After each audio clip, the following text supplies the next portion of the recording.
बिस्मिल्लाहिर्रहमानिर्रहीम अस्सलाम वालेकुम डियर स्टूडेंट। आज का जो हमारा टॉपिक है वो गैनाथोस्टोम्स के बारे में है। ये वाले जो वर्टिब्रेट्स होते हैं इनके पास जाज होते हैं, ठीक है, स्ट्रॉन्ग जाज रखते हैं, paired pectoral and pelvic fins रखते हैं, ठीक है। तो हमारे पास इनकी जो बॉडी होती है वो उनके अंदर आर्म्ड प्लेट्स होती हैं। मोस्ट प्रिमिटिव जो फर्स्ट जार्ड फिश थी वो हमारे पास प्लेकोडर्म्स थी। तो नेक्स्ट हम डिटेल में अब पढ़ते हैं। हमारे पास गैनाथोस्टोम्स जो होते हैं इनके पास जाज होते हैं, पेयर्ड अपेंडिचेस होते हैं, ठीक है। दे हैव हिंग्ड जाज एंड पेयर्ड अपेंडिचेस, जो बंद और खुल सकें उस तरह के जाज होते हैं इनके पास। वर्टिबल कॉलम जो होता है वो रिप्लेस कर रहा होता है दी नोटोकॉड, यानी कि नोटोकॉड की जगह जो है वर्टिबल कॉलम ने ले ली होती है, ठीक है। Their internal air has 3 semi circular canals होती हैं इनके अंदर 3। मैंने हर चीज़ को हाईलाइट आपके लिए किया हुआ है, मेन पॉइंट्स को, ताकि आपको अच्छे तरीके से समझ आ जाए, ठीक है। Two major adaptation take place in the evolution of vertebrates. These adaptation were the appearance of jaws and paired appendages. ये दोनों जो मेजर अडेप्टैशंस जो हैं, तो ये हमारे पास जो है एवोल्यूशन जो वर्टिब्रेट्स की हुई उसमें टेक प्लेस हुई, ठीक है। तो ये इंपॉर्टेंट है, ये आपने याद रखनी है। जाज हमारे पास आर यूज्ड इन फीडिंग के जो प्रोसेस है उसमें यूज़ होते हैं जाज, यानी कि हेल्प करते हैं जाज के ज़रिए ही हमारे पास फीडिंग का जो प्रोसेस होता है, जो एनिमल फीड कर रहा होता है वो जाज के ज़रिए करता है। It is responsible for a transition to more active and predatory lifestyle. Jaws जो हैं वो एक्टिव और प्रीडेटरी यानी कि लाइफस्टाइल के लिए जो हैं बहुत रिस्पॉन्सिबल होते हैं। Pectoral and pelvic fins of the fishes are paired appendages in the fishes.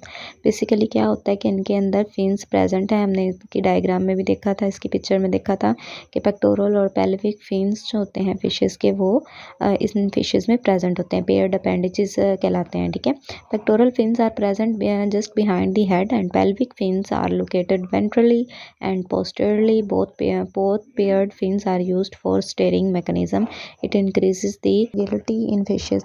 Basically क्या होता है कि ये जो पेयर्ड फिन्स होते हैं ये तैरने का जो इनका प्रोसेस होता है इनवर्टिब्रेट्स का, उसमें जो है एगिलिटी यानी कि चुस्ती जो है वो फ्राहम कर रहे होते हैं, ठीक है। ये जो फिन्स है इनका काम चुस्ती देना, यानी कि स्विमिंग के लिए जो फिश को चुस्ती चाहिए होती है वो जो है ये देते हैं। There are 4 classes of gnathostomes, class chondrichthyes, class osteichthyes और प्लेकोडर्म्स जो थे वो हमने पढ़ा है कि मोस्ट प्रिमिटिव थे, अर्लीस्ट जाज फिशेस थी, ठीक है। क्लास कॉन्ट्रिक्थीस को पढ़ते हैं, दीज आर कार्टिलेजिनस फिशेस, इंशाल्लाह डिटेल में पढ़ेंगे। Class osteichthyes they are bony fishes. Both these classes have living fishes, यानी कि इन दोनों ये जो क्लासेस की जो फिशेस हैं वो हमारे पास ज़िंदा हैं अभी तक, जबकि प्लेकोडर्म्स जो हैं वो एक्सटेंड कर चुकी हैं और ये सबसे अर्लीस्ट थी। They are the armed fishes, यानी कि हड्डियों की प्लेट में बंद फिशेस थी। They content the earliest jaws fishes. These are now extinct हो चुकी हैं। दे लेफ्ट नो डिसेंडेंट्स, यानी कि इनके जो है ये कोई स्पीशी इनकी बाकी नहीं रही, सारे जो हैं वो एक्सटेंड कर चुके हैं। तो फोर्थ वाली हम पढ़ते हैं अकेंथोडियंस, ठीक है। It is the fourth group of ancient extinct fishes, ये भी एक्सटेंट कर चुके हैं, बहुत एंशिएंट हैं। They are more closely related to the bony fishes, ये भी बोनी फिशेस से रिलेट कर रही होती हैं। मोस्ट एक्सटेंट है ये भी, ठीक है। तो मोस्ट प्रिमिटिव जो थी वो प्लेकोडर्म्स थी।